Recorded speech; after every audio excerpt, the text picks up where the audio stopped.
കണ്ണൂർ കാസർഗോഡ് ജില്ലകളിലെ ട്രെയിനുകൾക്ക് നേരെയുണ്ടായ കല്ലേർ ആസൂത്രിതമെന്ന റെയിൽവേ. ഒരേ സമയത്താണ് കല്ലേർ ഉണ്ടായതെന്നാണ് ആസൂത്രിതമെന്ന് നിഗമനത്തിലേക്ക് എത്തിച്ചത്. അന്വേഷണത്തിന്റെ ഭാഗമായി ആദ്യഘട്ടത്തിൽ 4 പേരെ കസ്റ്റഡിയിലെടുത്തു. വിവരങ്ങളുമായി കണ്ണൂരിൽ നിന്നും അമൽനാഥ് പാടിച്ചാൽ ചേരുന്നു. അമൽ, എന്തെല്ലാമാണ് വിശദാംശങ്ങൾ? അജി, ഞായറാഴ്ച രാത്രിയോടുകൂടിയാണ് കണ്ണൂരും കാസർഗോഡ് ജില്ലകളിലായി 3ഓളം ട്രെയിനുകൾക്ക് നേരെ കല്ലേറുണ്ടായിരുന്നത്. കണ്ണൂർ ജില്ലയിൽ ഞായറാഴ്ച രാത്രി 7:11-നും 7:16-നും ഇടയിലാണ് ഇത്തരത്തിലൊരു സംഭവം ഉണ്ടാകുന്നത്. തിരുവനന്തപുരത്ത് നിന്നും മുംബൈയിലേക്ക് പോവുകയായിരുന്ന നേത്രാവതി എക്സ്പ്രസിനും ഒപ്പം തന്നെ ചെന്നൈയിലേക്ക് പോവുകയായിരുന്ന ചെന്നൈ സൂപ്പർഫാസ്റ്റ് എക്സ്പ്രസ് എന്നീ 2 ട്രെയിനുകൾക്ക് നേരെയാണ് കണ്ണൂർ ജില്ലയിൽ വെച്ച് ആക്രമണം ഉണ്ടാകുന്നത്. ഈ ട്രെയിനുകളുടെ AC കോച്ചുകൾക്ക് നേരെയായിരുന്നു ഈ കല്ലേറ് ഉണ്ടായിരുന്നത്.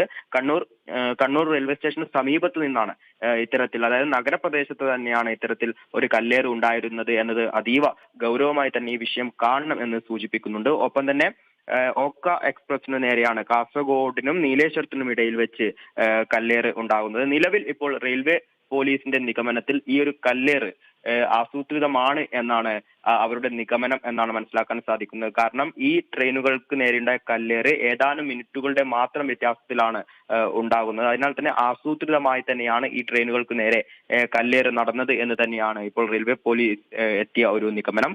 ഒപ്പം തന്നെ ഈ ഒരു കല്ലേറിൽ യാത്രക്കാർക്ക് ആർക്കും തന്നെ പരിക്കില്ല. പക്ഷേ ട്രെയിൻ വിൻഡോ തകർന്നിട്ടുണ്ട്. അതോടൊപ്പം തന്നെ സൂചിപ്പിക്കാനുള്ള പ്രധാന കാരണം എന്ന് പറഞ്ഞാൽ ഇതുമായി ബന്ധപ്പെട്ട് ഇതിന്റെ ആദ്യഘട്ടത്തിലെ അന്വേഷണവുമായി ബന്ധപ്പെട്ട് 4ഓളം പേരെ കണ്ണൂരിൽ നിന്നും അറസ്റ്റ് ചെയ്തിരുന്നു. ഇവർ മദ്യലഹരിയിലായിരുന്നു ഉണ്ടായിരുന്നത്. ഈ മദ്യലഹരിയിൽ ഇവർ ട്രെയിനുകൾക്ക് നേരെ കല്ലെറിഞ്ഞതാകാം എന്ന ഒരു നിഗമനം ഉണ്ടായിരുന്നു. എന്നാൽ കൂടുതൽ അന്വേഷണത്തിന്റെ ഭാഗമായി അല്ലെങ്കിൽ കൂടുതൽ ചോദ്യം ചെയ്യലിന്റെ ഭാഗമായി ഇവർക്ക് ഈ കല്ലേറുമായി അല്ലെങ്കിൽ ഈ കൃത്യവുമായി പങ്കില്ല എന്ന് മനസ്സിലാക്കി ഇവരെ വിട്ടയക്കുന്ന ഒരു സാഹചര്യമാണ് ഉള്ളത്. നിലവിൽ ഇപ്പോൾ റെയിൽവേ പോലീസ് അന്വേഷണം ഊർജിതമാക്കിയിട്ടുണ്ട്. ഈ ഒരു കല്ലേറ്, ഈ ഒരു സംഭവം ആസൂത്രിതമാണ് എന്ന നിഗമനത്തിലാണ് ഇപ്പോൾ റെയിൽവേ പോലീസ് എത്തിയിരിക്കുന്നത്. അജി.